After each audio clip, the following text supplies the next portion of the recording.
Hello, friends, and welcome to Adventures in Pixieland. We are in Bible study. We are in the NIV. Yep, still, and we will be into next year. For those who seem to have a conniption fit over that, in 2026 we will start the KJV, and we will start doing comparison language between one Bible and the other, because that is part of what I want you to do. See, part of the reason that I even have this channel and I'm even doing this part right here on this channel is because when I was a little girl, I said I wanted to read all the different versions of the Bible that I could. Because my parents weren't particularly religious. I was indeed, christened as an infant, all things in tradition kind of thing. But my parents, we moved around a lot, and my parents, they got upset by a particular minister. And I'm not saying that it was unwarranted. It was. But I, as a result, they didn't go to church, so I found my way to church. So from a young age, I was not introduced to Christianity from just one version of the Bible. So I started, because I've got OCD, and I notice patterns, because my brain is wired to notice patterns, and I've just managed to find professions that, they like that quality in me. So it's beautiful. I have a place for an outlet for it that's nice and healthy, because I even get paid for it, and then a time in the personal life when to pull it back and keep it in balance instead. So I appreciate those gifts from God that He's given me. But it did also make me want to, why are there so many different versions? What's the wording changes? That didn't sound like this one sounded over there. Because for me, it could be, we moved from one town to another town, because we moved a lot when I was a kid. And I could have been in 1 week reading from one version of the Bible, and in another week reading from a different version of the Bible, but because they're different churches, be going over the exact same text. So we will eventually get into comparison language. We started with the NIV, which apparently is the least popular version, based upon the number of comments I get just from the title. They're not watching. They're just commenting on the title mostly. So we are in the book of Luke. So we are almost done playing catch up. This is because Luke chapter 1 is long. It's 80 verses. We are going to do 1 through, I had decided, 38 in this one video. And in the next one, we are going to do, we're going to do 1 through 23 in this video.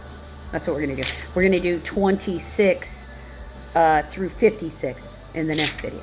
So let's get started. We're in the book of Luke, chapter 1, verse 1. Introduction. Many have undertaken to draw up an account of the things that have been fulfilled. Been surely believed among us, just as they were handed down to us by those who were the first eyewitnesses and servants of the word, so the apostles. Therefore, since I myself have carefully investigated everything from the beginning, it seemed also to me to write an orderly account for you, most excellent Theophilos. I guess that's who was asking and collating. Because remember, the Bible as we know it now, did not exist for hundreds of years. So everything was done by word of mouth, and everything was done by, here is a letter, copy it down, write it, be a scribe, write it down, and then mail it to the next church. So you can see how the devil could slip in there pretty easily. Verse 4. So that you may know the certainty of the things you've been taught. So Luke was like, all right, you guys want the stories. Okay, let me sit down and write the stories. You're right. It's a good idea for us to all write down the stories, because if you don't hear it from the eyewitnesses, how will you remember? This is because this is the creation. This is what they saw that made them believe Jesus was the Messiah, and believe it so much that after his death, they proceeded to create the religion that we call Christianity. Or at least the belief system, because religion is more like Catholic versus Methodist, not even Protestant, because Protestant is a group of people who don't believe the Catholic Church and their teachings, but they're still Christian. Now, the Catholic Church will argue that because they don't believe what the Catholic Church is, that they're not Christian. The Greek Orthodox Church, which the Catholic Church does recognize as Christian, would argue that the Roman Catholic Church is not Christian, and they don't recognize them. So it's going on everywhere. It's not a new thing, and that schism happened back in, I think it was 1000 or something, over bread. Yeah. Should the communion wafers be wafers, like the Catholic Church uses, or risen bread, which is what the Greek Orthodox Church says this should be. So, people, right? Religions involve people. Christianity is the belief system that Jesus Christ is the Son of the living God. He died, and on the third day he rose again in fulfillment of the Scriptures. He is the Messiah. Now, for me, he is my Messiah, and that makes me unpossessable. That's a beautiful thing. That's one of my favorite things about, believing that Jesus is my Messiah, is that Satan has to go kick rocks. I don't have to care what he likes, or what he's up to, or what he's doing, or what any of the other people are doing, which is great, because I don't want to be around those people anyway. The birth of John the Baptist foretold. Verse 5. In the time of Herod, king of Judah, the puppet king, there was a priest named Zechariah, who belonged to the priestly division of Abijah. His wife Elizabeth was also a descendant of Aaron. So they're just telling you they're of the Levitical tribe, like me. Both of them were upright in the sight of God, observing the Lord's commandments and regulations blamelessly. But they had no children, because Elizabeth was barren. And they were both well along in years. Now, given the time frame, we're going to have a different opinion of along in years from them. Right? It was easier to die the further you get back in time. There really isn't a period in history in which humanity was better off than it is right now. People want to say that it was. They're not really. Not really. Actually, you have a better chance of surviving now than you ever would have if you lived in any of those other times. People who think they want to go back to that place, they think they're going to get some perceived power that they're lacking now. It's not really the case. If you're poor now, you would have been poor then. And if you were poor then, they didn't care about you anymore than they care about you now when you're poor. Leaders have never really cared about poor people. They're supposed to. It's in here. Some good leaders did. It's in the commandments. It's even in the Old Testament. There's a lot of stuff in there. If there's a lot of poor people in an area, it usually is because either there's a lack of resources, there's a lack of stuff. Often, though, it's about bad leadership in that area, because they're not improving anything about the area to make it more economically fortunate. Leaders are the ones who are actually responsible for whether or not their areas thrive. So how the poor are treated in their area, and how poor the poor are, and how well the poor are taken care of, is actually the measure of a good leader according to the Bible. So win at all costs, and we don't care what happens to the poor people, and we're only going to take care of the rich. Not a Christian. Hospitality is required.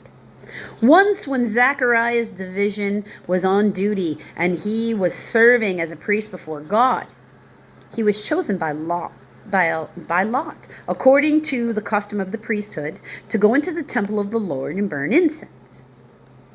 You got to be careful with that, right? Because in the Old Testament, they had a lot of talk about burning incense to people, not just God. That's why they got themselves in exile. So hopefully just incense to the Lord and not to any of the rest of the pantheon that they were also worshiping in the temple in Jerusalem in the Old Testament. And when the time for burning of the incense came, all the assembled worshipers were praying outside. Then an angel of the Lord appeared to him, standing by the right side of the altar of incense. When Zachariah saw him, he was startled and he was gripped with fear. Well, yeah, they tend to have that effect. Most people seem to have that response to the appearance of the angels. So however they look, usually described as very tall and bronze in color. So I find it surprising. I would have thought blue. But okay. But the angel said to him, "Do not be afraid, Zechariah. Your prayer has been heard. Your wife, Elizabeth, will bear you a son, and you are to give him the name John. He will be a joy and delight to you, and many will rejoice because of his birth. For he will be great in the sight of the Lord. He is to never take wine or fermented drink, and he will be filled with the Holy Spirit even from birth, or from his mother's womb." Not drinking is part of a Nazirite vow. You'd have to go look up the rules that Samson was supposed to follow. That's a quick Google search for you if you don't know what that means. Okay. Many people of Israel he will bring back to the Lord their God. And he will go on before the Lord in the spirit and power of Elijah, which is really huge deal for a Levitical priest to be told. Like, just the appearance of an angel, of course, is going to be a big deal for everybody. But for the appearance of a priest to be told, we love you so much, we think you're so good, we're going to let you be the dad of Elijah reincarnated. I'm sorry, what? That's that kind of reaction that you would get from them. Because for them, there is no Jesus yet. He's not born yet. So the Messiah hasn't been born yet. So the rebirth of the prophet is the coming of the Messiah in accordance to the scriptures, which he would have been versed in because he was a Levitical priest. Being versed in that was his job. Wow. And he will go on before the Lord in the spirit and power of Elijah to turn the hearts of the fathers to their children, and the disobedient to the wisdom of the righteous, to make ready a people prepared for the Lord. Zechariah asked the angel, "How can I be sure of this? I am an old man, and my wife is well along in years."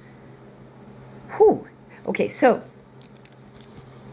an angel shows up before you. He's giving you a set of instructions, and you're asking for proof.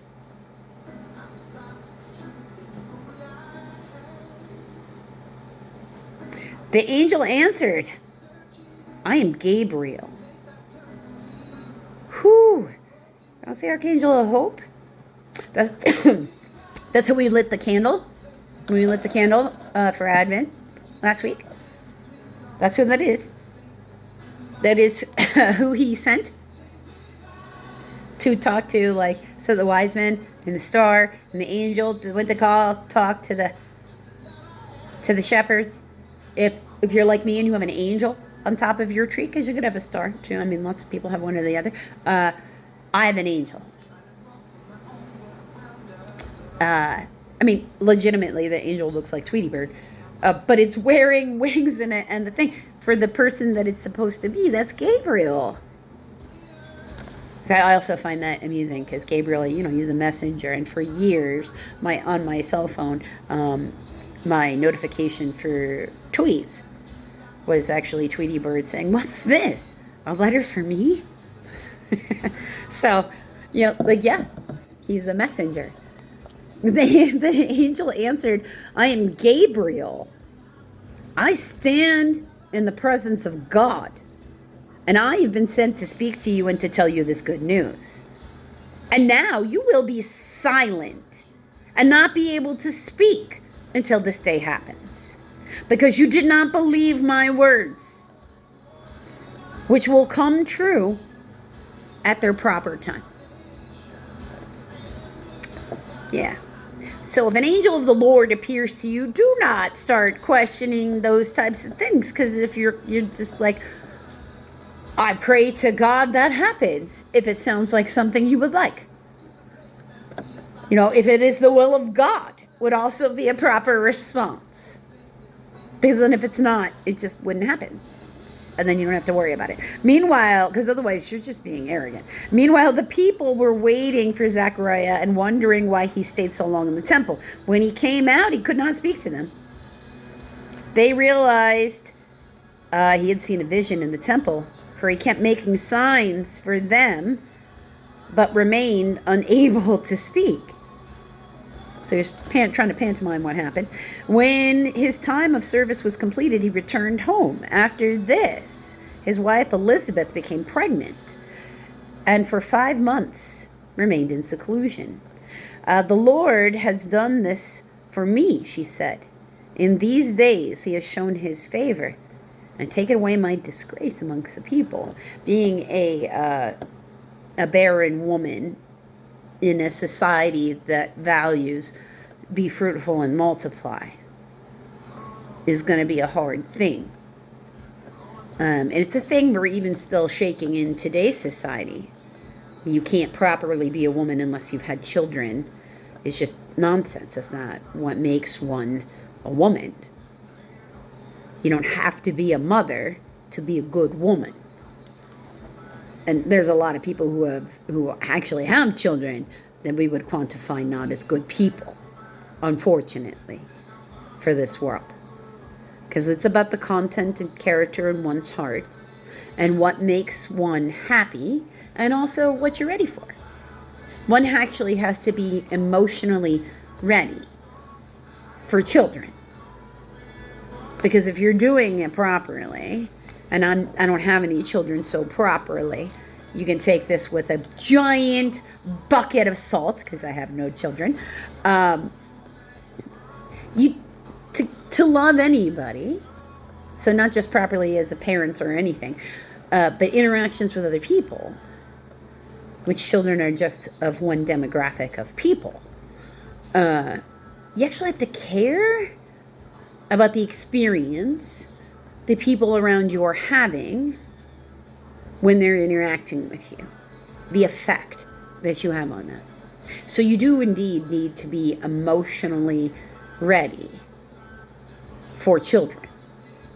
How you're going to respond when they're not going to be so, because you can't reason with an infant. They're screaming and you have to figure out what they want. You got to be prepared for that. Because it's going to happen. They don't have any, it's not like they can be like, "Excuse me, parents, I would prefer if you changed my diaper in this moment because I don't like this feeling." Like, that's not, they can't articulate like that. They don't know those words. Right? So you have to be emotionally prepared to be the cry interpreter without becoming abusive in your frustration. Right? So you do actually have to be emotionally prepared. So for her, though, she's getting two different things going on here. She's getting a baby, and she's getting a husband who can't talk the entire time she's pregnant. Because he's going to have to be silent for the whole time until the baby's born. In fact, as we find out a little bit later than that.